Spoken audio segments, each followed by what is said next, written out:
Assalamualaikum warahmatullahi wabarakatuh. Salam chemistry, tetap semangat untuk meraih mimpi.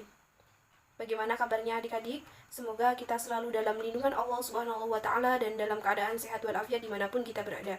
Nah, pada kondisi seperti ini, mungkin kita terbatas oleh jarak dan waktu, namun tidak akan mengurangi semangat kita untuk tetap belajar. Pada kesempatan kali ini, sebelumnya izinkan terlebih dahulu saya memperkenalkan diri. Nama saya Ibu Zeni Febriana Sari dari UIN Said Ali Rahmatullah. Di sini saya akan membantu Ibu Eva untuk mengajar pembelajaran kimia selama beberapa minggu ke depan. Selanjutnya kita akan membahas mengenai konsep laju reaksi. Reaksi-reaksi kimia berlangsung dengan laju yang beraneka ragam. Ada yang berlangsung secara cepat dan ada yang berlangsung secara lambat. Nah, contoh dari perkaratan besi merupakan salah satu contoh dari reaksi yang berlangsung secara lambat, dan contoh dari reaksi yang berlangsung secara cepat yaitu terbentuknya reaksi antara asam dan basa, meledaknya bom, dan terbakarnya kembang api. Cepat dan lambatnya reaksi kimia yang berlangsung dinyatakan dengan laju reaksi dengan dilambangkan V dan dengan satuan molar per detik. Mengapa ada perubahan reaksi yang berlangsung secara cepat dan lambat? Hal apa yang menjadi ukuran untuk terbentuknya laju reaksi? Hal ini akan dijawab dengan menggunakan konsep laju reaksi dan faktor-faktor yang mempengaruhi laju reaksi. Nah, pada video kali ini kita akan membahas mengenai konsep laju reaksi. Reaksi kimia sendiri merupakan berkaitan erat dengan reaksi atau reaktan yang menjadi hasil reaksi atau produk. Nah, reaksi dan hasil produk ini terjadi akibat adanya perubahan konsentrasi.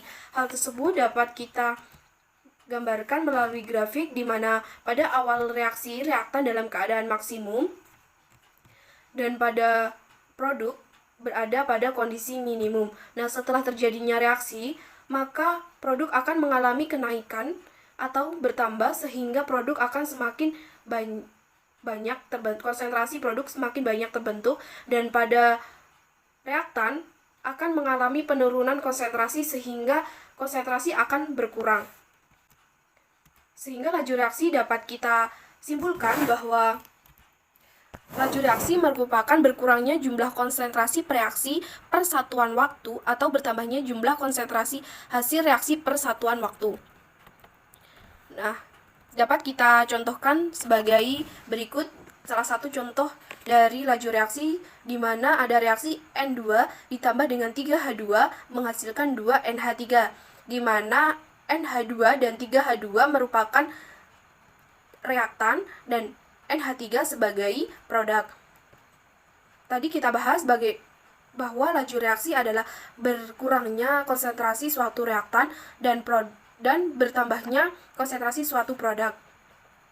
Sehingga berkurangnya N2 dan 3H2 dapat kita rumuskan sebagai berikut, yaitu berkurangnya konsentrasi N2 per satuan waktu dapat kita tuliskan sebagai Fn2 sama dengan perubahan konsentrasi dibagi dengan perubahan waktu. Kita lambangkan sebagai berikut dan kita tambahkan, karena berkurangnya konsentrasi maka kita tambahkan dengan simbol min. Dan selanjutnya yaitu laju berkurangnya konsentrasi H2 per satuan waktu dapat kita tuliskan sebagai berikut, yaitu FH2 sama dengan perubahan konsentrasi H2 dibagi dengan perubahan waktu. Kita lambangkan dengan min karena berkurangnya konsentrasi H2. Nah, selanjutnya yaitu laju bertambahnya konsentrasi NH3 per satuan waktu dapat kita tuliskan sebagai VNH3 sama dengan perubahan konsentrasi NH3 dibagi dengan perubahan waktu yang kita lambangkan sebagai delta NH3 per delta T, yaitu kita tambahkan plus karena bertambahnya konsentrasi NH3. Jadi adanya plus dan minus merupakan simbol dari bertambahnya atau berkurangnya suatu konsentrasi per satuan waktu. Sehingga dapat kita simpulkan bahwa konsep laju reaksi yaitu reaksi yang berbanding terbalik terhadap waktu, di mana waktu reaksi yang singkat maka laju reaksi akan besar, dan di mana waktu reaksi panjang maka laju reaksi yang terbentuk akan kecil. konsep laju reaksi maka dapat kita nyatakan juga sebagai perbandingan laju reaksi sama dengan perbandingan koefisien. Sehingga kita ketahui tadi di mana ada reaksi N2 ditambah 3H2 menjadi 2NH3 dengan berkurangnya suatu reaktan dan perbandingan dengan bertambahnya suatu produk dapat kita tuliskan sebagai berikut, di mana Fn2 dibandingkan dengan FH2 dibanding dengan FNH3 yaitu 1:3:2 sesuai dengan koefisien dari masing-masing reaktan dan produk. Untuk menambah tingkat pemahaman kita terlebih dahulu untuk membahas soal-soal sebagai berikut ini, yaitu contoh soal yang pertama. Berdasarkan reaksi berikut ini, N2O5 menjadi N2 dan O2, reaksi ini belum setara. Yang ditanyakan yaitu perbandingan laju penguraian gas N2 dan O5 terhadap laju pembentukan gas O2 adalah. Sebelumnya kita setarakan dulu reaksi tersebut, di mana kita ketahui untuk menyetarakan reaksi tersebut, kita samakan atom-atom yang berada pada reaktan sama dengan atom-atom yang berada pada produk. Yang pertama kita samakan N2.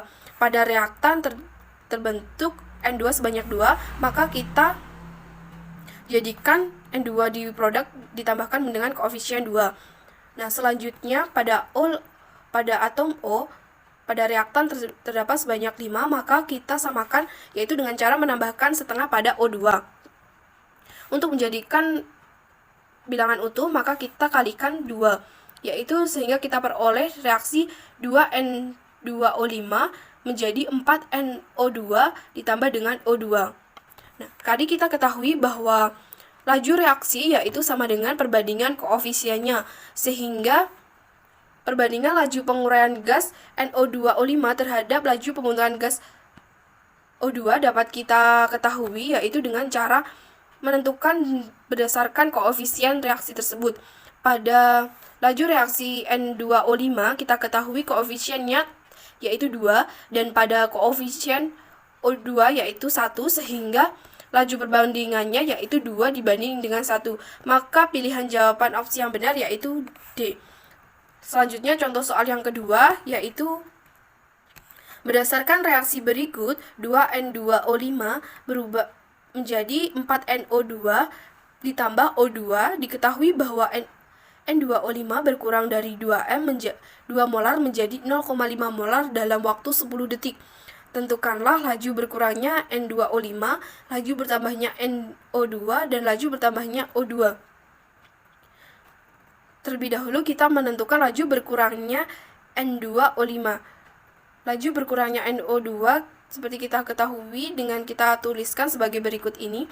Fn2O5 yaitu sama dengan min perubahan konsentrasi N2O5 dibagi dengan perubahan waktu, di mana konsentrasi N2O5 yaitu pada awalnya 2 molar dikurangi dengan 0,5 molar sehingga rentang waktu perubahan konsentrasi yaitu 1,5 molar, dan kita bagi menjadi dalam waktu 10 detik. Kita tambahkan dengan nilai minus karena laju konsentrasi N2O5 berkurang, sehingga kita peroleh laju reaksi N2O5 yaitu sebanyak min 0,15 molar per detik.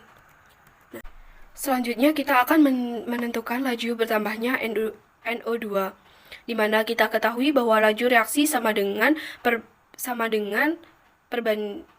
perbandingan koefisiennya, sehingga kita dapat menentukan laju reaksi berdasarkan perbandingan koefisiennya. Nah, kita ketahui pada terlebih dahulu bagaimana laju bertambahnya N2, yaitu laju bertambahnya N2 dibagi dengan laju berkurangnya N2O5. Karena kita ketahui bahwa koefisien dari NO2 yaitu adalah 4, dan koefisien dari N2O5 yaitu ada 2, maka kita perkecil sehingga perbandingannya adalah 2 dibanding dengan 1.